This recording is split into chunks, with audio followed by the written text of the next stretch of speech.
திருமுருகன் அவர் ஒரு விஷயத்தை முன்வைத்தார். இது செல்வி ஜெயலலிதா அவர்களை நோக்கி என்று சொல்லாமல் குறைந்தபட்சம் தமிழக முதலமைச்சரை நோக்கிங்கிறது கூட சொல்லாமல் தமிழக அரசு அப்படிங்கிற வாதங்களை எல்லாம் பயன்படுத்துகிறாங்கன்னு இந்த குற்றச்சாட்டு நிறைய இடங்களில் வைக்கப்படுகிறது. நீங்கள் திமுகவை நோக்கி ஒரு கேள்வி வைப்பதாக இருந்தால் நேரடியாக திமுக தலைவரை நோக்கி வைப்பதும், அஇஅதிமுக ஆட்சியில் அந்த கேள்வி வைக்கின்ற பொழுது அரசு இயந்திரம் என்ன செய்கிறது, அதிகாரிகள் என்ன செய்து கொண்டிருக்கிறார்கள், தமிழக அரசு இந்த மாதிரியான வாதங்களும் வைப்பதும் ஒரு வாடிக்கையான ஒன்று தான். இதெல்லாம் ஒரு நுண்ணரசியலாக வைக்கப்படுகிறதுங்கிறாரு. அவர் நேரடியாக உங்க மேலேயே அந்த குற்றச்சாட்டை வைக்கிறாரு. இல்லை, அவர் சொல்றதுல எந்த அர்த்தமும் இல்லை. ஏன்னா முதல்ல ஏடிஎம்கே அதிமுக காரங்க ஸ்டிக்கர் ஒட்டுறாங்கிற விஷயத்தை வெளியே கொண்டு வந்து மே 17 இயக்கம் தான். எங்களுக்கு என்ன நடந்தது அப்படின்னா, அங்கே கலெக்டர் ஒரு பக்கம் ஒரு டைரக்ட் பண்ணுவார், அதிமுககாரங்க வேறு இடத்துல புடுங்குற வேலைகள் நடந்துட்டு இருந்தது. நாங்கள் வச்ச கேள்வி பியூரோக்ரஸின்னு சொல்லக்கூட அதிகார வர்க்கத்தை நோக்கிய கேள்வி தான். அரசு என்பது அதை நோக்கிய முதல் கேள்வி நாங்கள் வைக்க வேண்டியது. ஏன்னா நீங்கள் சொல்லி தான் அது நடக்க ஆரம்பிக்குதுங்கிற முதல் குற்றச்சாட்டு நாங்கள் பதிவு பண்ண வேண்டியிருக்கு. ஆனால் என்றைக்குமே அரசை நான் ரெண்டாவும் பார்க்குறோம். ஆளும் கட்சிகள் தேர்ந்தெடுக்கப்படக்கூடிய ஒன்று, அதிகார வர்க்கம் என்கின்ற ஒன்று, ரெண்டும் தான் பண்ணணும். நாங்கள் ரெண்டையும் நோக்கியமான கேள்விகள் வைக்கிறது. இதற்கு பிறகு பகிரங்கமாக இன்னொரு தொலைக்காட்சி விவாதத்தில் பேசும்பொழுது நான் ஜெயலலிதா அரசுன்னு சொல்லி குற்றம் சாட்டி ஓபிஎஸ் படித்த கமலஹாசனுக்கு எதிராக படித்த அந்த அறிக்கையும் சொல்லி இதான் உங்களுக்கு வேலையா, இப்போ இதான் நடந்துட்டு இருக்குதாங்கிறத பகிரங்கமாக குற்றம் சாட்டி ஸ்டிக்கர் அவுட் நாங்கள் சொன்னதுக்கு பிறகு தான் அந்த இஷ்யூ வெளியவே வர ஆரம்பிக்குது. இப்போ மே 14 இயக்கம் அது அப்படி தான் அதை அணுக ஆரம்பிக்குது. ஆக இங்கே இருக்கிற இயக்கங்கள் ஜெயலலிதா அரசை பற்றி விமர்சிப்பதில் யாருக்கும் எந்த விதமான தயக்கங்களோ அப்படிலாம் இருக்கிறது. ஆனால் அது இப்படி ஒரு குற்றச்சாட்டு நீங்கள் ஜெயலலிதா அரசை திட்டினா நீங்கள் திமுக ஆதரவாளர், திமுகவை பற்றி விமர்சிச்சிங்கன்னா நீங்கள் ஜெயலலிதாவின் ஆதரவாளர்னு சொல்லக்கூடியது வாடிக்கையான ஒரு பண்பாக தான். இப்போ கொஞ்சம் மாட்டி கேட்டேன், ஊடகங்களையும் நோக்கி அந்த மாதிரியான வாதங்கள் தானே வைக்கப்படுதுன்னு. இல்லை, இப்போ இதில் நீங்கள் இப்போ திமுக வச்சிருக்கிற ஒரு ஸ்ட்ராட்டஜி மெத்தடாலஜி என்ன அப்படின்னா அவங்க மோடி அரசு பண்ண அதே விஷயத்தை திரும்ப வைக்கிறாங்க. மோடி அரசு என்ன பண்ண, மோடி அரசு பதவி ஏற்பதற்கு முன்பாகவே ஊடகத்தில் இருக்கக்கூடிய தங்களுக்கு விமர்சிக்கக்கூடிய அந்த ஆசிரியர்கள் எல்லாம் நீக்கக்கூடிய ஒரு வேலையை செஞ்சாங்க. அதே சமயத்தில் சமூக வலைதளங்களை பயன்படுத்துவது ஒரு பெரிய செய்தி பரப்பலை பண்ண ஆரம்பித்தாங்க. ஆட்சிக்கு வந்த பிறகு இதே நிலை தொடர ஆரம்பிச்சது. ஊடகங்கள் மீதான நெருக்கடி என்பது தொடர ஆரம்பிச்ச ஒன்று நம்ம பார்த்துருக்கோம். அதே தான் இன்னைக்கு அவங்க பண்ண ஆரம்பிச்சிருக்காங்க. இன்னைக்கு ஒருவேளை ஆட்சிக்கு வந்திருந்தாங்கன்னா இது வேற நேரடியாக நடந்திருக்கும். நீங்க ஆட்சிக்கு வராதனால அவங்க என்ன பண்றாங்கன்னா இப்படிப்பட்ட ஒரு த்ரெட்டை வைக்கிறாங்க. இது ஜனநாயக பூர்வமானது கிடையாது. அந்த திருமணி அடிப்படையில் ஒரு வாதம் எங்க இடத்துல இப்போ நான் ஏற்கனவே சொன்ன மாதிரி தான். நாம கேட்டாலும் கேட்காவிட்டாலும் அது நோக்கிய பதில்களை இன்ன பிற சக விருந்தினர்கள் வைப்பதற்கான ஒரு வாய்ப்பு இருக்கிறது. நீங்கள் ஒரு விஷயத்தை ஊழல் அப்படிங்கிறத பற்றி பேச ஆரம்பிக்கிறாங்கன்னா, நீங்கள் சொத்து குவிப்பு வழக்கை பற்றி திமுகவை சேர்ந்த ஒருத்தர் பேச ஆரம்பித்தார்னா ஆப்வியஸ்லி அதிமுகவை சேர்ந்தவர் 2Gயை பற்றி பேசுவார். நீங்கள் ஈழத்தை பற்றி அதிமுகவை சேர்ந்தவர் திமுகவை குற்றம் சொன்னார்னா இவர் சொல்வார், நீங்கள் பிரபாகரனை கைது செய்து தூக்கிவிட வேண்டும் என்று சொன்னவர்கள் தானே வைப்பார். இப்போ இந்த மாதிரியான வாதங்கள் பரஸ்பரம் எல்லாம் நீங்கள் இந்த வைத்த வாதங்கள் எதுவுமே தவறான வாதம் இல்லை. எல்லாமே அஇஅதிமுக மீது வைத்த விமர்சனங்களும் திமுகவின் மீது வைத்த விமர்சனங்களும் கடந்த காலங்களில் அவர்கள் செய்தவைதான். செய்தவற்றை சுட்டி காட்டுவது எந்த இடத்துல தவறா போகும்னு எனக்கு புரியல.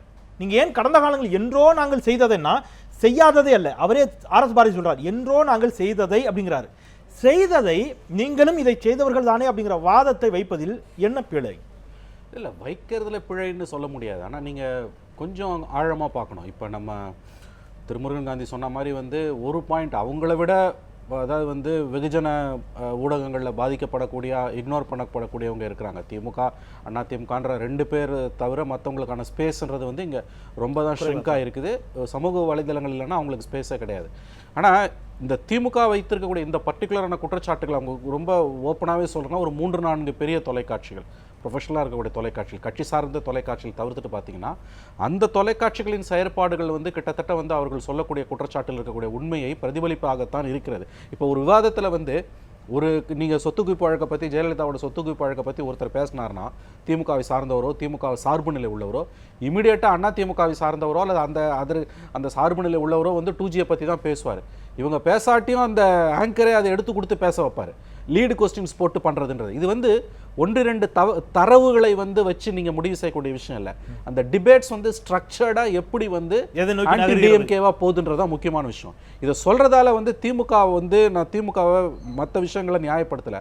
இது என்னென்னா நீங்கள் எப்படி இதை புரிஞ்சுக்கணுன்னா, இன்றைக்கு ஊடகங்கள் இன்னைக்கு ஜெயலலிதா முதலமைச்சர் அவர்கள் எத்தனை முறை அவர் செய்தியாளர்களை சந்தித்திருக்கிறார். 2013க்கு பிறகு ஒரு முறை கூட செய்தியாளரை சந்தித்தது கிடையாது.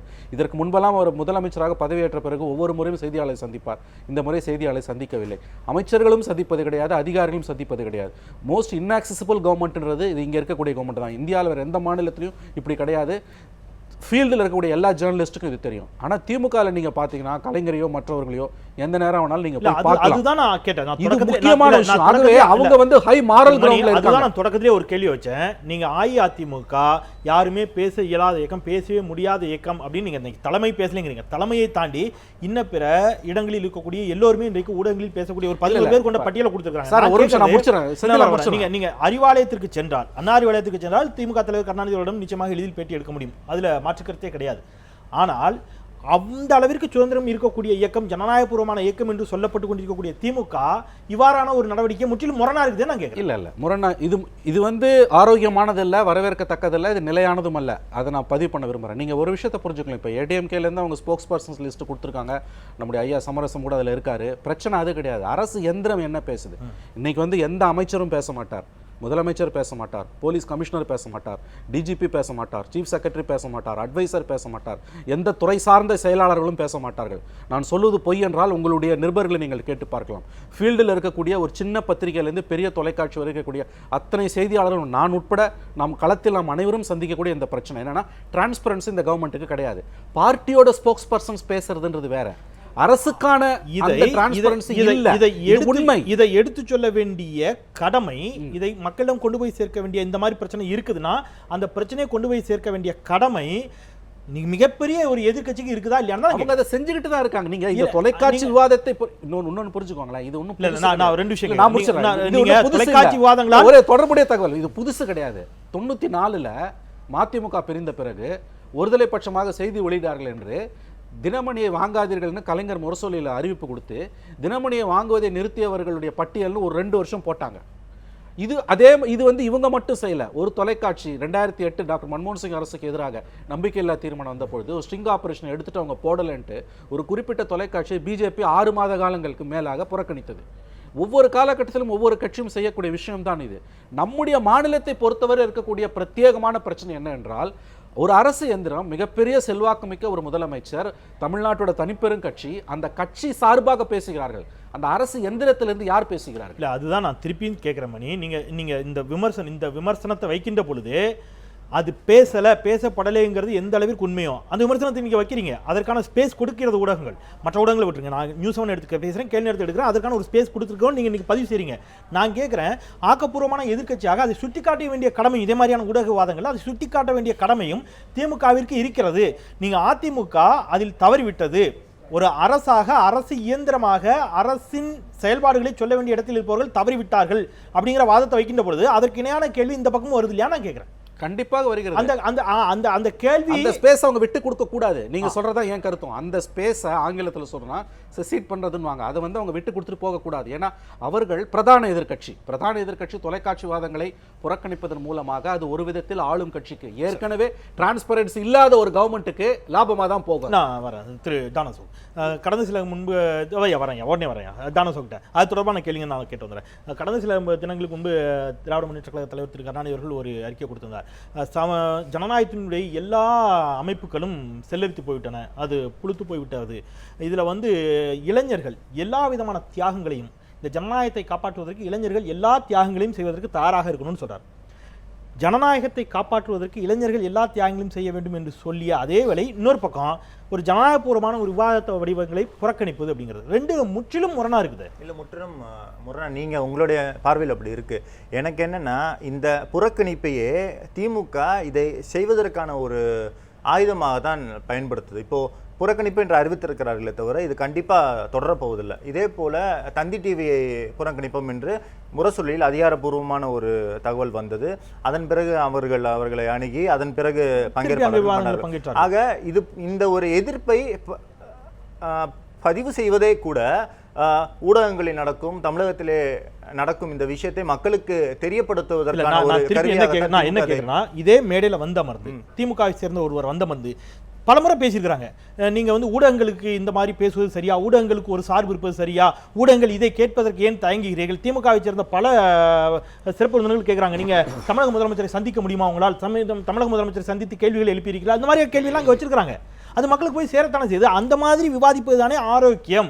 நான் வரவே மாட்டேன் அப்படின்னு சொல்றது அப்படிங்கிறது எந்த விதத்தில் ஆரோக்கியங்கிறதா நான் திருப்பி அதற்கு சொல்லக்கூடிய காரணங்களை தான் நான் திருப்பி சுட்டி காட்டுறேன். நீங்க பெரியார் வழியில் வந்த இயக்கங்கிறாங்க, பெரியாரின் மீது மலத்தை எடுத்து வீசிய பொழுது அவர் சொன்ன வார்த்தை, நான் இன்னும் அதிகமாக வேலை செய்ய வேண்டியிருப்பது என்பதை நான் உணர்ந்து கொண்டேன். என் மேலே இருக்கிற கோவத்தில் மலன்னு கூட தெரியாமல் அதை எடுத்து என் மேலே வீசுறான்னு சொன்னால் நான் இன்னும் அதிகமாக அவர்களுக்கு வேலை செய்ய கடமைப்பட்டிருக்கிறேன் என்று சொன்னவர்களுடைய வழியில் வந்த இயக்கம் என்று சொல்பவர்கள் இல்லை இப்போ ஒதுங்கிக் கொள்வதற்கான காரணம் தோல்வியை தவிர வேற என்ன? இல்லை இப்போ பெரியார் காலத்தையும் இதையும் நம்ம வந்து ஒப்பிட முடியாது. காலகட்டங்கள் மாறிக்கொண்டே இருக்கின்றன. இப்போ வந்து ஊடக விவாதங்கள் வளர்ச்சி பெற்றதே கடந்த ஒரு 5 ஆண்டு தான். ஒரு 2 பிரதான கட்சிகளிடமே மட்டுமே இருந்த ஒரு ஊடகம் என்பது நடுநிலை தொலைக்காட்சிகளிடம் ஒரு பரவலாக வர ஆரம்பித்தது இந்த 5 ஆண்டுகள். இதில் இப்பொழுது ஒரே ஒரு திமுக காரரை மட்டும் அழைத்து வைத்து 3 எதிர்கட்சிக்காரர்களை வைத்து விவாதத்தை நடத்தினால் கூட பிரச்சனை இல்லை. ஆனால் என்ன நடந்து கொண்டிருக்கிறதுனா, சார் சொன்ன மாதிரி லீட் எடுத்து கொடுப்பது, நீங்களும் இப்படித்தானே சொன்னீங்க என்று வரலாற்று பாயிண்ட்களை நடத்துபவர்களே நான் திருப்பி கேட்கிறேன். ஒண்ணு அவ்வாறு எடுத்து கொடுத்தாங்கன்னு வச்சுக்கோங்க. அவ்வாறு எடுத்து கொடுத்திருந்தால் கொடுத்த முறையில தவறு நீங்க சொல்றீங்க. ஆனா கொடுத்த விஷயம் இருக்கு இல்லையா, அவ்வாறு நடக்கவே இல்லை. தவறான தகவலை கொடுத்தாரு, நீங்க எந்த இடத்துல நிரூபிக்கல. இல்ல தவறான தகவலை கொடுக்கிறதுங்கிறது இப்ப பிரச்சனை இல்ல. அத ஆர்எஸ் அவர்களே அத வந்து அதுதான் நான் என்ன கேக்குறேன், என்னைக்கோ நடந்துச்சு, ஏன் சார் ஞாபகப்படுத்துறீங்க? அதானே ஊடகங்கள் ஞாபகப்படுத்த கூடாது. பழைய பிரச்சனைகளை ஊடகங்கள் ஞாபகப்படுத்த கூடாது. நான் ஒரே ஒரு விஷயம் என்னன்னா, ஊடகங்கள் தான் வந்து ஒரு அரசுல என்ன நடக்குதுங்கிறத மக்களுக்கு கொண்டு போற பாலம். அதனுடைய முதல் பிரையாரிட்டி அரசு ஆட்சியில் இருக்கும் ஒரு கட்சியாக இருக்க வேண்டுமா, எதிர்கட்சியாக இருக்க வேண்டுமா? ஒண்ணும் இல்ல. இப்ப வந்து நான் ஒரே கேள்வி, சொத்து குவிப்பு வழக்கில் செல்வி ஜெயலலிதா அவர்கள் தண்டனை பெற்ற போதும் ஊடகங்கள் விவாதித்தன, அவர் விடுதலை செய்யப்பட்ட போதும் ஊடகங்கள் விவாதித்தன. விடுதலை தீர்ப்பில் முரணாக இருக்கிறது என்று சொல்லி இதே திராவிட முன்னேற்ற கழகத்தைச் சேர்ந்தவர்கள் மேடைகளில் எல்லா தொலைக்காட்சிகளும் அதை பதிவு செய்தார்கள். சென்னை பெருமழை வெள்ளத்தின் பொழுது காட்சிகளோடு அதை காட்டியவை ஊடகங்கள். ஒரு சில ஊடகவியலாளர்களுக்கோ அல்லது ஒரு சில ஊடகங்களுக்கோ உள்நோக்கம் இருக்கலாம், இருக்கக்கூடும், இல்லாமல் இருக்கலாம். நான் என்னுடைய கேள்வி என்பது, இங்க மறுக்கப்பட வேண்டியது இல்லாத தவறான தகவல்களை சொன்னார்கள் யாருமே சொல்லல. என்றைக்கோ நடந்தவற்றை ஏன் நீங்கள் மக்களுக்கு நினைவுபடுத்துகிறீர்கள்? தட் மீன்ஸ் ஊடகங்கள் நினைவுபடுத்த கூடாது. இப்போ ஒரே ஒரு விஷயம் என்னன்னா, ஜெயா டிவியில் 5 ஆண்டு காலமும் திமுக செய்த தப்பதான் சொல்லிட்டு இருக்க போறாங்க. என்ன அதே மாதிரி கலைஞர் டிவியில் ஜெயலலிதா ஒருவேளை ஆட்சியில் இருந்தால் ஜெயலலிதா செய்த தவறை தான் சொல்லிக் கொண்டிருக்க போறார்கள். அப்ப இந்த ஊடகங்கள் எடுக்க வேண்டிய நிலைப்பாடு என்பது இரண்டுக்கும் நடுவிலானதாக இருக்க வேண்டும்.